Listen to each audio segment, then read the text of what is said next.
Right, here we go then. Video 2 of the stop season review and gradings of players.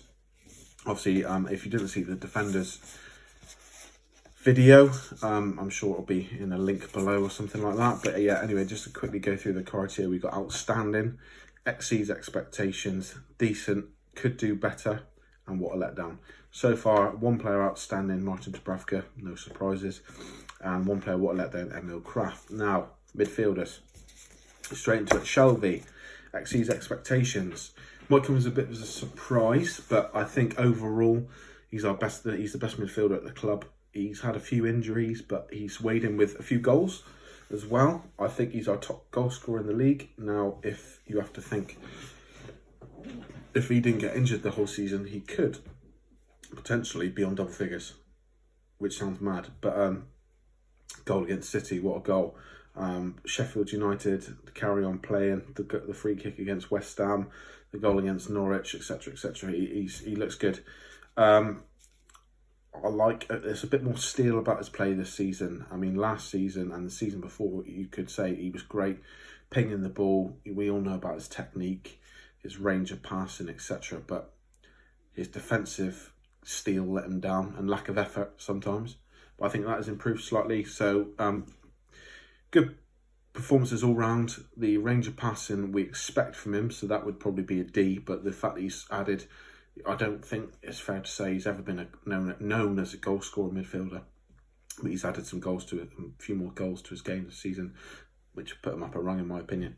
Matt Ritchie, D, decent. Matt Ritchie, you know, he does what he says on the tin. He's been injured for a while, but I think D, whenever he's played, he's never let us down. Effort 100%. He huffs and he puffs and he tries. The end product isn't always there, but he always puts a shift in for the team. He's one of the leaders of the team as well. So, and he just signed a new contract along with Jonjo Shelvey. So, good luck, boys. Good luck for the future. Isaac Hayden, D again. Same as Ritchie. He's got his annual goal against Chelsea, so he'll probably score again next season. But yeah, steady in midfield. I think he hasn't been injured a lot, so he's at times been the first name on the team sheet. Recently, he was dropped for a while. No idea why. But he's a brilliant midfield player. He's probably Jonjo would be our most talented midfielder at the club, but I think Isaac on his day, some of the performances this season and particularly last season, he's been fantastic. He's combative, he's energetic, he's a great tackler, he's good, he's a decent, better passer than people give him credit for as well. He's got a great eye for danger and he's fit and he keeps the midfield running. So brilliant. D, I would say if he added a few more goals, I would give him an E, because I think that's the only area of his game where he falls down slightly, as he doesn't create enough goals or score enough goals. Could argue when Jonjo's alongside him, that's not his job. His job is to protect Jonjo, protect the defence, and put fires out. But I think if he weighed him with a few more goals, I would bump him up to an E quite happily. Miguel Almiron. Now, same as Hayden. If he scored a few more goals in the league, I would bump him up to an E happily. He's got, what, 4 goals in the FA Cup now, I think? 3 or 4 in the pretty sure it's 4 in the FA Cup. 1 goal in the league, finally broke his duck against Palace. Everything good in an attacking sense he's involved, whether it be, a direct assist or a second or third pass before a goal, or closing someone down or forcing a mistake.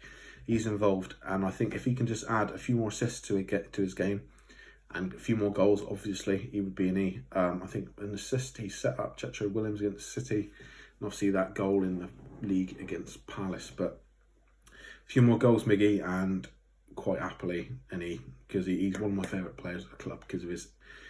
He is like, this is probably unfair on Matt Ritchie, but he's a more talented, quicker Matt Ritchie in his attitude. He never gives in. He will get back and defend. He'll run all day. Brilliant player. But yeah, just add a few more goals, and decision making, football intelligence needs to improve as well, I think. Christian Atsu, C. And I didn't know what to put with Atsu, a D or a C, because Can do better. I'm not sure he can. I think Atsu, in my opinion, is one of these players who's been at the club far too long. It's time to move on. He's got good pace. He can dribble well. But I think it was the game against Rochdale, the draw. He gave the fullback a torrid time, but he didn't make anything of it. I think Miggy might have scored. And excuse me, drop the pen there. And that was that. But yeah, I think Christian Atsu's time at Newcastle is over. He hasn't been shocking, but it's just underwhelming. And it's time to move on. Sean Longstaff, C, can do better. Sums it up, he can do better. He's been okay, but you compare him to last season, it's not the same player. At times, he's been very good. First half against Arsenal springs to mind, around the midfield. Yeah, I'm trying not to compare him to Matty Longstaff here. But Sean, I think he can do better. He's looked shaky at times, giving the ball away. Yeah. When the league restarts again, hopefully we'll see better from Sean Longstaff. But he hasn't been crap. But I just think I think when I wrote out the criteria, I think can do better, I had subconsciously Sean in mind because he can do better. He's a better player than he's shown so far overall. Now, Matty Longstaff, E, got to be an E. Burst onto the scene similar to how his brother did last season. That goal against Man United, what a game, what a moment, what a strike. He's got, as Graham Souness on Sky Sports alluded to, fantastic technique. He scored a goal against Rochdale, we beat him 4-1 at SJP, and he scored another goal against United at Old Trafford. Again, smart goal. Why hasn't he signed a contract yet? Hopefully, the positive we can take out of this break now, just football wise, and it has to stop because the coronavirus is obviously more important. But hopefully we can tie him down because he is a talent. He is a talent. Different player to his brother, but he is a talent. So what a start. Hopefully he can maintain this sort of get more games. I'm convinced as soon as he signs a new contract, Steve Bruce will chuck him straight in the team. Not necessarily in the starting berth, but we'll see him on the bench a lot more. Got it. Nabil Bentaleb, D, decent. Haven't seen too much of him. From what I've seen of him, he hasn't looked amazing. He's steady, good passer, good left foot. I think he's got the tech. I think he's basically a not quite as good left-footed Shelvey. Yeah, but it's widely known that this is his pre-season still.